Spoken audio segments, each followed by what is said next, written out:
Jena Malone revealed that she had been sexually assaulted while filming the Hunger Games series in an Instagram post from Wednesday. The post, which included a sun-drenched photo of her taken in the French countryside after rapping on the popular dystopian film series, featured a lengthy caption detailing the difficult time in her life. The 38-year-old actress, who came out as pansexual last year, steered clear of naming the person who allegedly assaulted her, as they had engaged in restorative justice to help her heal. Malone was featured in the Hunger Games sequels Catching Fire and the two-part Mockingjay as Johanna Mason. DailyMail.com has reached out to Malone's representatives for comment. In her yellow-tinted photo, she sported dyed blonde hair and wore a denim jacket while standing amid a field of swaying wheat and gazing into the camera. This photo was taken right after I wrapped Mockingjay Part 2 and I had to say goodbye to everyone on set, she began, after adding a trigger warning to her followers. We were shooting in a beautiful estate in the countryside of France and I asked the driver to let me out in this field so I could cry and capture this moment, she continued.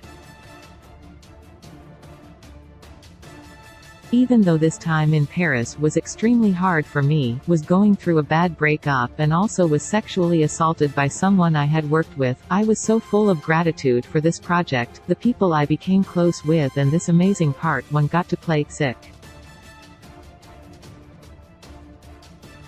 She called the events a swirling mix of emotions that she was only now just learning to sort through. Sick.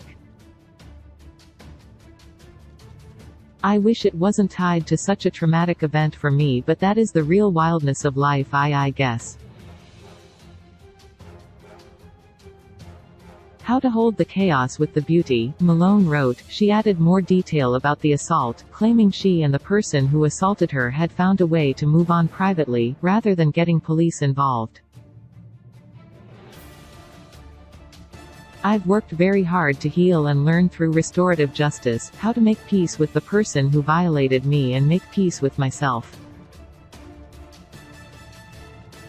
It's been hard to talk about the Hunger Games and her character, Johanna Mason, without feeling the sharpness of this moment in time, but I'm ready to move through it and reclaim the joy and accomplishment I felt. Sick, she wrote.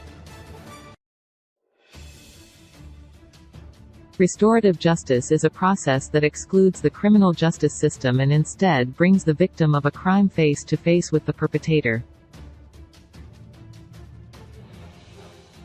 The victim can share how the crime affected them while detailing steps that the perpetrator can take to right the wrongs, which can take many different forms.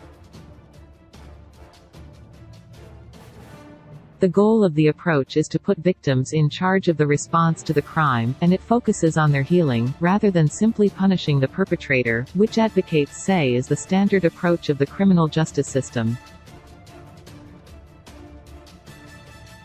Malone ended her post by sharing lots of love to you survivors out there, their process is so slow and non-linear. I want to say I am here for anyone who needs to talk or vent or open uncommunicated spaces within themselves, she wrote, while offering that people could send her messages if necessary. In the comments, one user complained that the person who sexually assaulted her got to walk away with no repercussions, which she pushed back on in a reply. That's not true. I used restorative justice to allow healing and accountability and growth with the other person, she replied. It was a hard process, but one I believe truly helped me move through some of the hardest parts of the grief. In another reply, she added that she hadn't named the person due to cancel culture, suggesting that she didn't want to drag their name through the mud after they had atoned to her. Malone added that she didn't fully see how the criminal justice system could fully repair my healing. Although she described her assailant as someone she had worked with, she didn't clarify if it was on one of the Hunger Games films or another project. Jena, who began her career as a child actress in the mid-1990s, had a troubled early career that saw her win emancipation from her mother when she was just 15, after claiming that the money she earned from acting had been mismanaged. After getting an early start in high-profile films including Contact, Stepmom and the cult classic Donnie Darko, Malone focused mostly on acclaimed indie and art films, though she still regularly appears in bigger-budget fare. Her next big project will see her reuniting with director Zack Snyder, who she worked with on Sucker Punch and Batman v Superman: Dawn of Justice. She will be featured in a supporting role in his space opera Rebel Moon, along with Sophia Boutelles, Jaimin Hansu, Anthony Hopkins, and the Game of Thrones stars Ed Skrein and Mikhail Husman. She is currently filming Kevin Costner's Western film Horizon.